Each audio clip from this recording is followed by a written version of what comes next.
உங்களை அதிகமாக நேசித்தவர் ஏதோ ஒரு காரணத்துக்காக உங்களை விட்டு பிரிந்தார். என்னவெல்லாம் செய்வார் என்று இந்த பதிவில் தெரிந்து கொள்ளலாம்.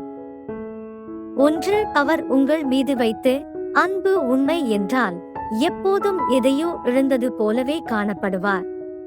அவருடைய நண்பர்களிடம் கேட்டால் தெரிந்து கொள்ளலாம். 2. அடிக்கடி வாட்ஸ்அப்பிலோ அல்லது வேறு எதிலுமோ உங்களுடைய ஆன்லைனை செக் பண்ணி கொண்டிருப்பார். 3. நீங்கள் பார்க்க வேண்டும் என்பதற்காகவே சில ஸ்டேட்டஸ்களை வைப்பார். 4. உங்களுடைய நண்பர்கள் மூலமோ அல்லது வேறு எந்த வழியிலுமோ உங்களுடன் தொடர்பை ஏற்படுத்த முயற்சி செய்வார். 5. உங்களின் ஞாபகமாக எப்போதும் ஏதோ ஒன்றை தன்னுடனேயே வைத்திருப்பார்.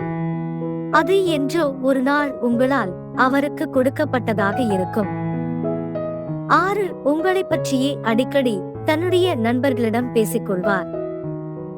7. ஏதோ ஒரு வழியில் உங்களை நேரில் பார்ப்பதற்கான சந்தர்ப்பத்தை ஏற்படுத்திக் கொள்வார். 8. சாப்பிடும் அளவு, தூங்கும் நேரம் வழமையிலும் பாதியாக குறைந்திருக்கும்.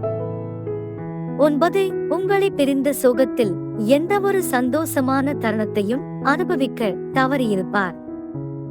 10. சிலர் பிரிந்த கவலையில் சோக கவிதைகளால் டைரிகளையும் வாட்ஸ்அப் ஸ்டேட்டஸ்களையும் நிரப்பி வைப்பார்.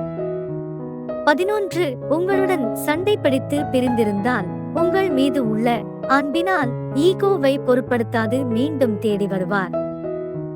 12. இந்த மாதிரி உங்களை மிஸ் பண்ணும் காதலனையோ காதலியையோ பெற்றிருந்தால் வாழ்க்கையில் ஒருபோதும் தவறவிட்டு விடாதீர்கள். நண்பர்களே, இது போன்ற விஷயங்கள் பிடித்திருந்தால் உங்களுடன் பகிர்ந்து கொள்ள எங்களுடைய யூடியூப் சேனலை சப்ஸ்கிரைப் செய்யவும். நன்றி, வணக்கம்.